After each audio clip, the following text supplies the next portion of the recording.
Hello and welcome to this video on exploratory factor analysis, what to report. My name is Geiser. I'm an instructor and statistical consultant with QuantFish.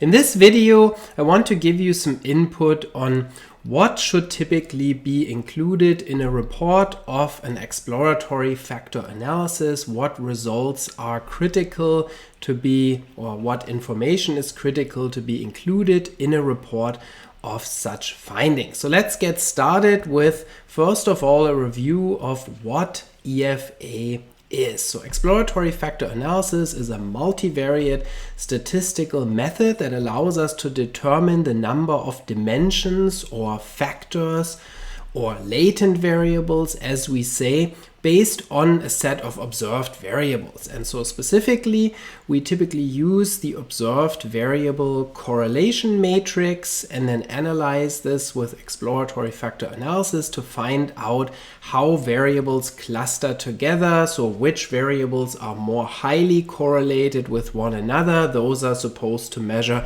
the same common factor. High correlations indicate that the variables may measure a common dimension, a common ability, or other attribute. And so this allows us then to cluster variables into groups of variables that measure similar latent variables or factors. One goal is, of course, to find an interpretable factor solution. So first of all, how many factors do we need to account for the observed correlation structure? And then what do the factors mean? How are they interpreted in terms of abilities or other attributes? We often use EFA as a tool for variable selection, item selection for scale development, to pick those items that are good measures of the intended factors, meaning those variables that have high loadings, high correlations with factors that we want to measure. So then, what should we include in a result of exploratory factor analysis results? First of all, it is important to provide a justification for why you used EFA at all. So why not, for example, confirmatory factor analysis? Why not cluster analysis? Why not latent class analysis or some other multivariate technique that can be used to find a structure or test a structure?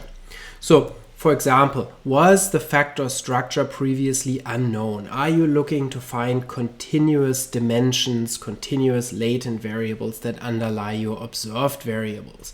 Also, was this a new scale or an adapted scale where you didn't know much about the potential structure or the set of items that was used in the study as to what they would be measuring, what types of factors? So make sure you justify the use of EFA, in particular in contrast to using CFA, confirmatory factor analysis, which would be used if you already had a structure in mind, a factor structure based on theory, based on previous studies, based on a known scale, and so on. Next, you want to make sure, as always, when you report statistical results, that you include enough information about the sample and measures so that your study is replicable and that people know exactly what population your results may generalize to or may apply to, and also what exactly the measures were, the items or other measures that you used in your study. So first of all, important the sample size and the type of sample. So for example, was this a convenience sample? Was this a simple random sample? Was it a cluster sample? What was the sampling design? How did you deal with a special type of sampling design, such as, for example, cluster or multi-level data structures? Were there any adjustments made in the estimation of the factor analysis when you had something other than a simple random sample? Next, missing data. How did you address it? Was there any missing data, first of all? And then how was it handled? What was the hypothesized underlying missing data mechanism? For example, missing completely at random or missing at random. You should describe your measures and their scale level in detail. So for example, the items, the item wording, the number of response categories, whether the data were considered binary, ordinal, or continuous? How did you analyze them? And you should include descriptive statistics. For example, for continuous variables, we would include the mean, standard deviations, correlations. For ordinal variables, that may be a little bit different. You may include the proportion of responses in each category. You may include polychoric correlations for ordinal data or estimated tetrachoric correlations for binary variables, if those were used. Next is more specific stuff with regard to the EFA itself. So first of all, here the factor extraction method should be mentioned so that people can reproduce your factor analysis. For example, was it a principal axis factoring, or did you use maximum likelihood factor analysis? Also, you should include the type of software that you used and the version number. For example, you used Mplus 9.1 or something like that, or SPSS 31 to run this. And then if you encountered any estimation problems with the EFA, you should also talk about that and let people know what happened. Was there maybe a factor solution that didn't converge, or were there any other types of problems? How were they resolved? Were they indicative of a larger problem? And so on. The next aspect is factor retention decisions. So here you should explain which criteria you use to decide on the number of factors that you kept.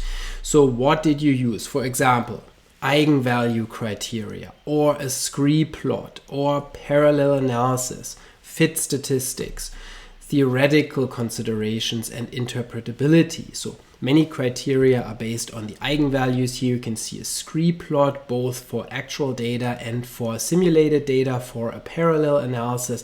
And so it can be useful to include something like that in your EFA. A graph parallel analysis is a good method for determining the number of factors. Also from this graph you can see all the eigenvalues for all factors of the actual data.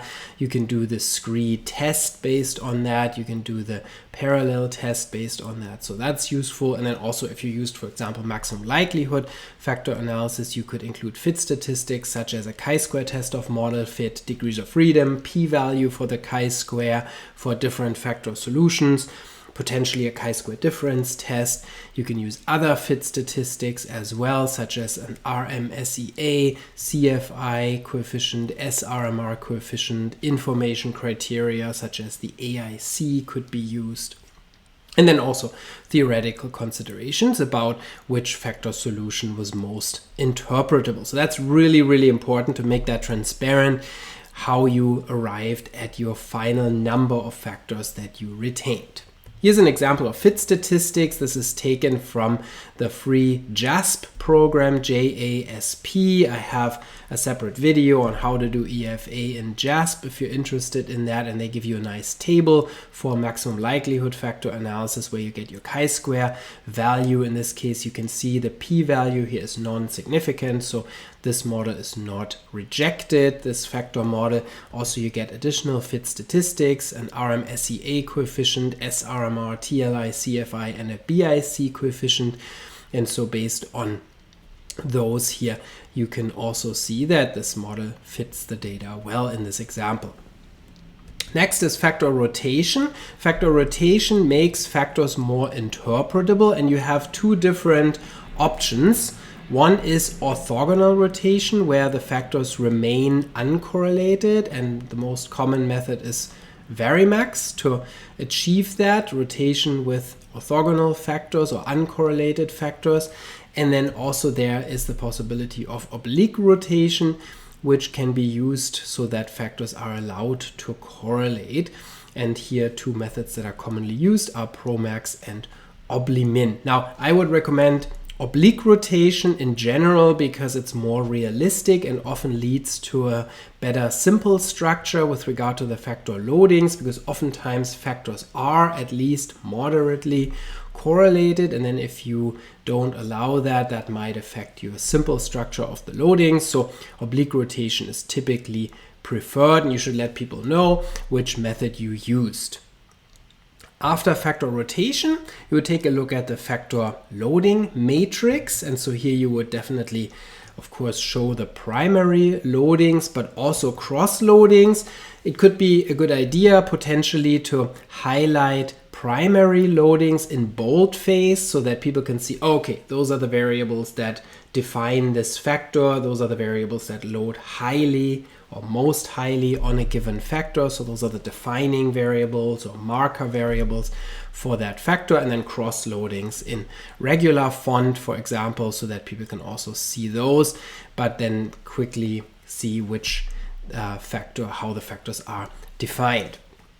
And then also you should mention criteria for retaining items. So for example, if you decide based on the EFA to drop certain items because they don't load well on any factors, for example, or their loadings are insufficient on the intended factor, then you should let people know how you made that decision and said, okay, if the loading was less than 0.5 or something like that, then the variable was dropped if you made that decision. Now, that's not necessarily something that I recommend, but you should definitely let people know if items were excluded based on whatever criterion you felt comfortable with.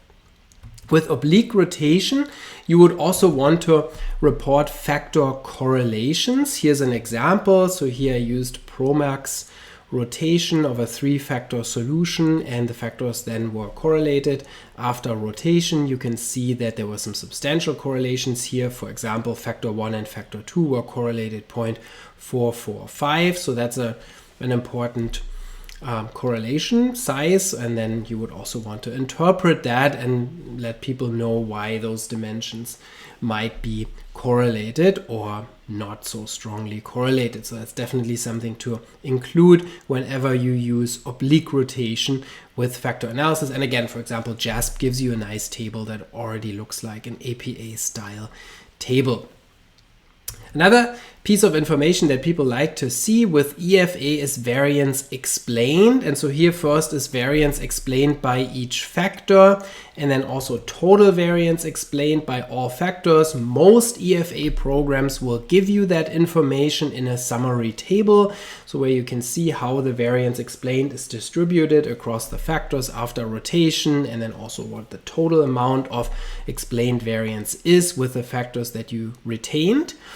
Also, what is important information is the communality with regard to the observed variables. Communalities, or h squared, indicate how much of the variance in each variable is, or observed variable, is explained by the factors. That's an R squared type measure, like in multiple regression analysis.